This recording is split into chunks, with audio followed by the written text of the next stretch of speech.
तो चलिए शुरू करते हैं हमारी कहानी। ये सिर्फ हमारी नहीं बल्कि पूरे ब्रह्मांड की कहानी है। एक छोटे से अकेले बिंदु से लेकर हमारे इस खूबसूरत जिंदा दिल ग्रह तक। तो सवाल ये है कि आखिर ये सफर तय हुआ कैसे? 13.5 अरब साल की इस लंबी दास्तान में क्या क्या हुआ, चलिए आज इसी को समझते हैं। तो कहानी की शुरुआत होती है समय की शुरुआत से ही। सोचिए, आज से करीब 13.8 अरब साल पहले हमारा ये पूरा का पूरा ब्रह्मांड एक सुई की नोक से भी छोटे और बेहद गर्म बिंदु में सिमटा हुआ था। और फिर एक महाविस्फोट के साथ सब कुछ बदल गया। बस इसी एक पल ने स्पेस, टाइम और मैटर यानी अंतरिक्ष, समय और पदार्थ सबको जन्म दिया। ये वही मशहूर सिद्धांत है जिसे जॉर्ज लेमेंतियर ने दिया था और जो हमारे ब्रह्मांड की पैदाइश की सबसे सटीक तस्वीर हमारे सामने रखता है। अब उस महाविस्फोट से बनी अरबों आकाशगंगाएं, उन्हीं में से एक है हमारा घर मंदाकिनी, जिसे हम मिल्की वे भी कहते हैं। इसको ऐसे समझिए जैसे तारों से जगमगाता एक बहुत बड़ा घुमावदार शहर हो, और इसी शहर के एक छोटे से कोने में हमारा नन्हा सा सौरमंडल बसा हुआ है। और पता है, इस शहर का सिर्फ एक चक्कर पूरा करने में हमारे सूरज को कितना वक्त लगता है?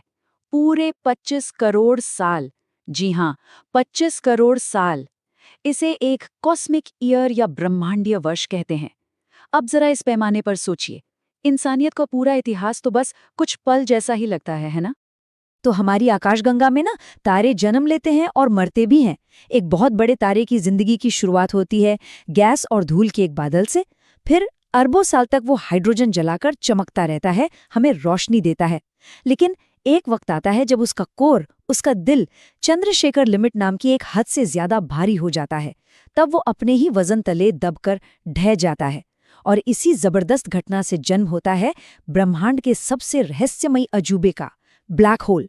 एक ऐसी जगह जहां ग्रेविटी यानी गुरुत्वाकर्षण इतना ताकतवर है कि रोशनी तक को कैद कर लेता है। चलिए अब अपनी आकाशगंगा से थोड़ा और जूम इन करते हैं और आते हैं अपने मोहल्ले में, मतलब हमारे सोलर सिस्टम में। हमारा ये सौरमंडल करीब 4.6 अरब साल पहले बना था। यहाँ 8 ग्रह हैं जो सूरज के चारों तरफ चक्कर काट रहे हैं, और हर ग्रह की अपनी एक अलग ही पहचान है। जैसे कि बुध, जो सिर्फ 88 दिनों में ही अपना 1 साल पूरा कर लेता है, तो वहीं शनि, जो अपने खूबसूरत छल्लों के लिए मशहूर है। और इन्हीं सब के बीच है हमारा घर पृथ्वी, जो इस परिवार का सबसे घना यानी सबसे डेंस ग्रह है। अच्छा, इसी सौरमंडल के परिवार में कुछ सदस्य तो बिल्कुल एक्सट्रीम्स पर जीते हैं। एक तरफ है शुक्र, जिसका घना वायुमंडल उसे एक भट्टी जैसा बना देता है। ये हमारे सोलर सिस्टम का सबसे गर्म ग्रह है। और दूसरी तरफ है नेपच्यून, जो सूरज से इतना दूर है कि वहां सब कुछ जमा देने वाली ठंड है। और देखिए कमाल की बात, शुक्र को उसके साइज और वजन की वजह से अक्सर पृथ्वी की जुड़वां बहन भी कहा जाता है। लेकिन नाम के अलावा दोनों के हालात जमीन आसमान के फर्क वाले हैं। और हाँ, एक और छोटी सी लेकिन दिलचस्प बात, हमारे सबसे अंदरूनी ग्रह यानी बुध और शुक्र, इन दोनों के पास अपना कोई चांद नहीं है। तो चलिए अब बाकी ग्रहों को छोड़कर घर लौटते हैं, हमारी पृथ्वी पर। आखिर इस नीले मोती में ऐसा क्या खास है जो इसे सबसे अलग बनाता है?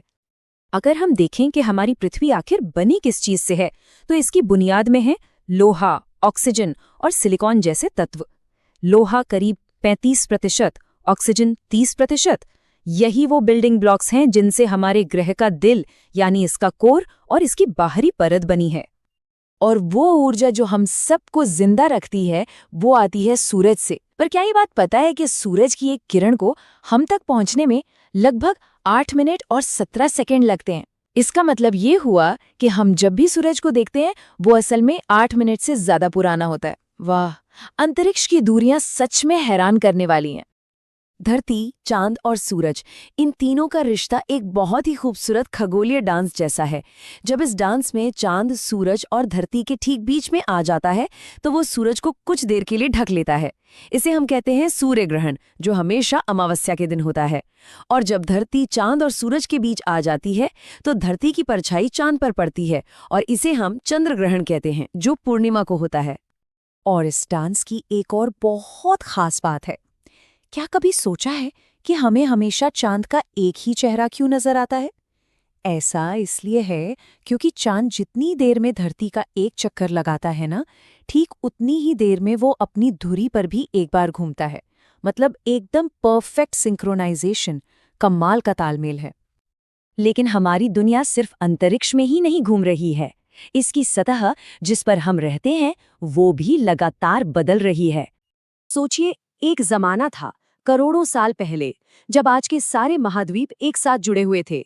एक सुपर कॉन्टिनेंट जिसका नाम था पैंजिया। फिर जमीन के नीचे की विशाल टेक्टोनिक प्लेट्स ने हरकत करनी शुरू की। पहले ये दो बड़े हिस्सों में टूटा, गोंडवाना लैंड और लॉरेशिया। और फिर ये बहाव चलता रहा और धीरे धीरे आज की दुनिया का नक्शा बना, जिसमें 7 महाद्वीप है। टेक्टोनिक प्लेट्स की यही हरकत आज सबसे ज्यादा प्रशांत महासागर के किनारों पर महसूस होती है। इस पूरे इलाके को रिंग ऑफ फायर कहते हैं, क्योंकि दुनिया के ज्यादातर भूकंप और ज्वालामुखी यहीं पर आते हैं। और हाँ, ज्वालामुखियों से जुड़ा एक बहुत ही चौंकाने वाला सच। जब कोई ज्वालामुखी फटता है तो हमें लगता है कि उसमें से धुआं और राख निकल रही है, लेकिन असल में सबसे ज्यादा मात्रा में जो गैस निकलती है वो होती है पानी की भाप। है ना हैरान करने वाली बात? तो इस विशाल, हमेशा बदलती दुनिया को समझने के लिए हम इंसानों ने इसे नापने के कुछ तरीके बनाए। इसके लिए हमने ग्लोब पर कुछ काल्पनिक यानी इमेजिनरी लाइनें खींची। जो लेटी हुई लाइनें हैं उन्हें अक्षांश या लैटिट्यूड कहते हैं। ये हमें बताती हैं कि कोई जगह भूमध्य रेखा से कितनी उत्तर या दक्षिण में है, और इसी से वहां के मौसम का अंदाजा लगता है। और जो खड़ी लाइनें हैं उन्हें कहते हैं देशांतर या लॉन्गिट्यूड। ये दुनिया भर में अलग अलग जगहों का समय तय करने में हमारी मदद करती हैं। इन्हीं खड़ी लाइनों में से एक लाइन बहुत खास है, अंतर्राष्ट्रीय दिनांक रेखा। ये मोटे तौर पर 180 डिग्री देशांतर को फॉलो करती है, और इसकी खासियत यह है कि जैसे ही कोई इसे पार करता है कैलेंडर का दिन बदल जाता है। ये पूरी दुनिया के टाइम जोन को संभालने का एक बहुत ही अनोखा तरीका है। तो ये थी हमारी कहानी, पूरे 13.8 अरब साल की कहानी। एक महाविस्फोट की आग से शुरू होकर हमारे इस नीले जिंदा दिल घर तक का एक लंबा सफर। हम सब इस कहानी का हिस्सा हैं, हम यहां तक आ पहुंचे हैं। लेकिन अब सवाल ये है कि हमारी दुनिया की इस कहानी का अगला